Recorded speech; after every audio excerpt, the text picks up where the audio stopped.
Okay, darling. Again, I'm like trying to blaze through this, right?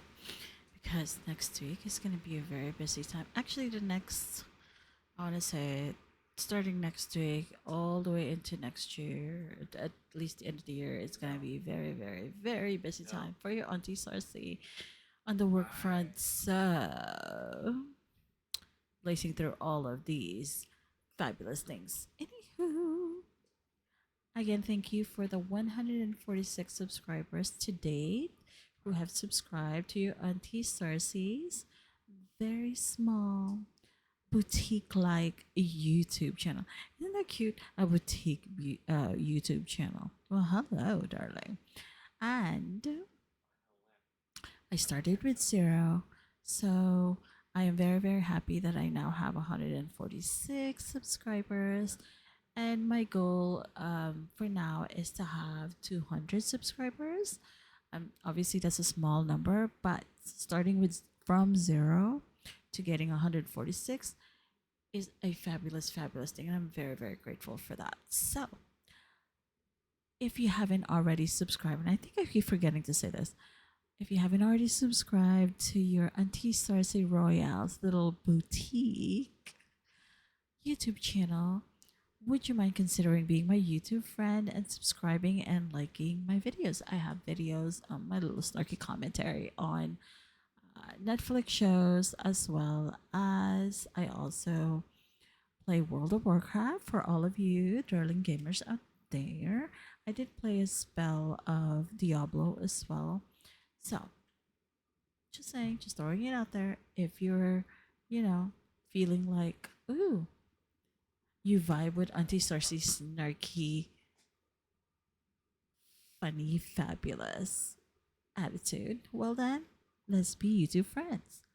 Now then, let us get on selling the OC Season 3's episode called Door is Always Open. Okay. What is this alluding to, actually? Is this alluding to the Tyler and Hall dating, not dating shenanigans, or is this um, the friendship that has broken down between Austin Tyler and Sean? Or is this about, well, hell, what is this about? Anyway, so let's get right on it. We are off to another lunch drinks get together, but first, Ali Harper has finally completed her required 135 hours of real estate coursework, and she's gearing to take her licensing exam. Good for her. Good for you, girl. She's hungry for the check, honey, and she says she is so broke she can't even pay attention. Well, damn. Okay. But she has learned a thing or two is that she needs to get her feet wet and completely centered in this mess between Hall and Kayla, because the issue of Hall's Instagram podcast interview has calcified the bond between Kayla and Allie Harper. You know, Harper now feels like she is that friend who has to get her bonnet on, wear her pajama pants, and run up on somebody. Okay, I'm not trying to disrespect anybody here, okay? But I'm just saying, look, she is reaching to come for Hall this early in her career and the UGG group? Probably. You got guts, girl. Was it the consideration for her friend who was being the subject of ridicule? Maybe. Was it an indirect ploy to gain more camera time? Who the hell knows? One thing is for sure though, Hall was caught with her foot in her mouth when she lied that she didn't remember doing a podcast or talking sideways about her colleagues. Girl, you got to do better than that. Cameras are rolling, and you're, of course, in interviews, you're being recorded. Like, okay, let the girl hustle for her check, and you do yours too. I'm talking about Kayla. Y'all don't have to be in the same backyard barbecue. Oh, honestly, just leave Kayla alone and let her do her business her way, okay? I'm just saying.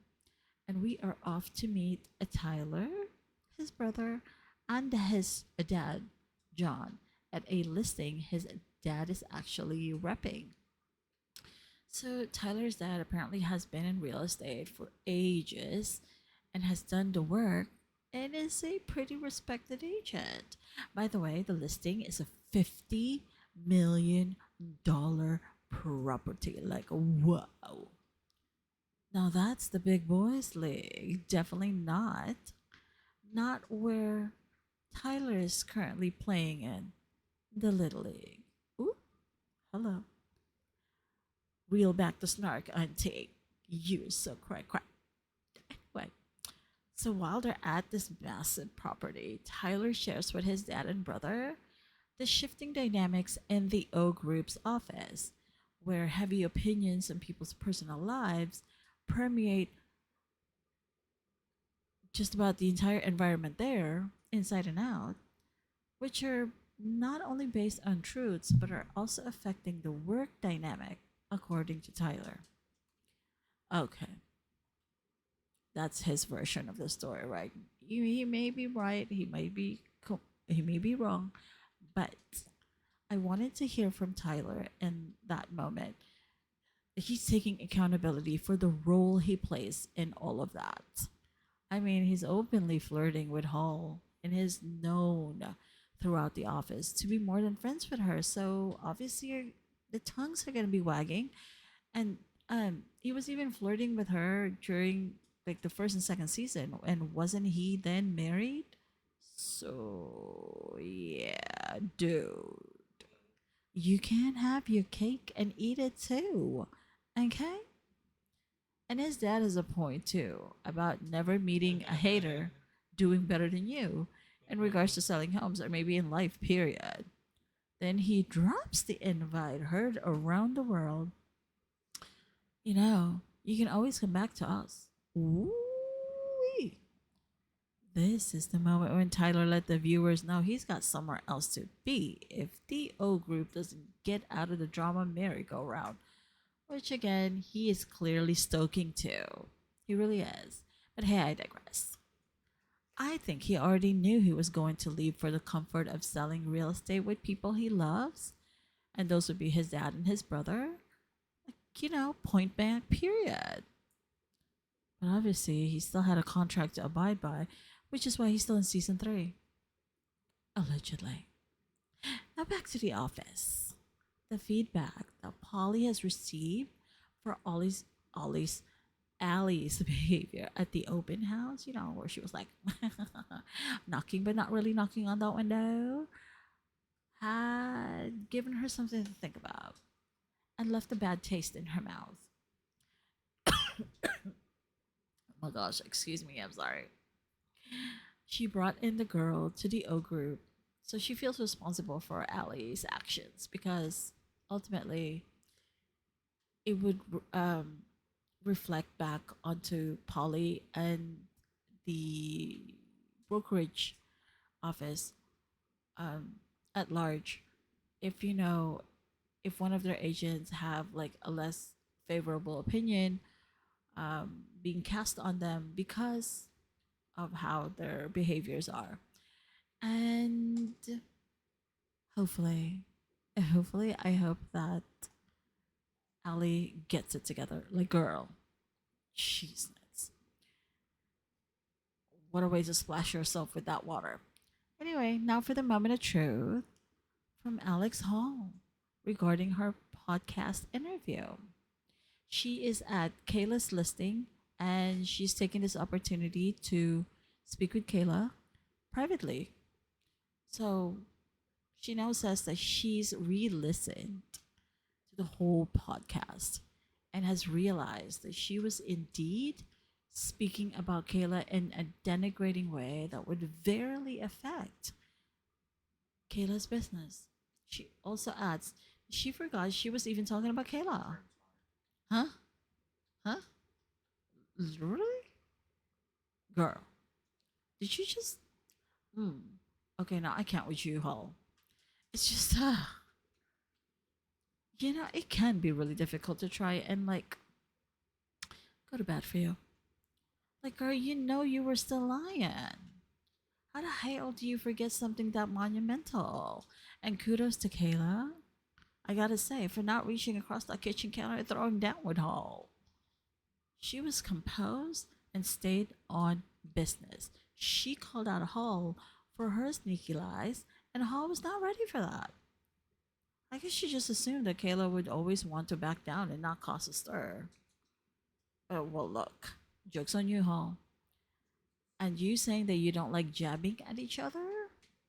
Girl, from what we've seen, that's what you like doing. You take every opportunity to talk down on Kayla.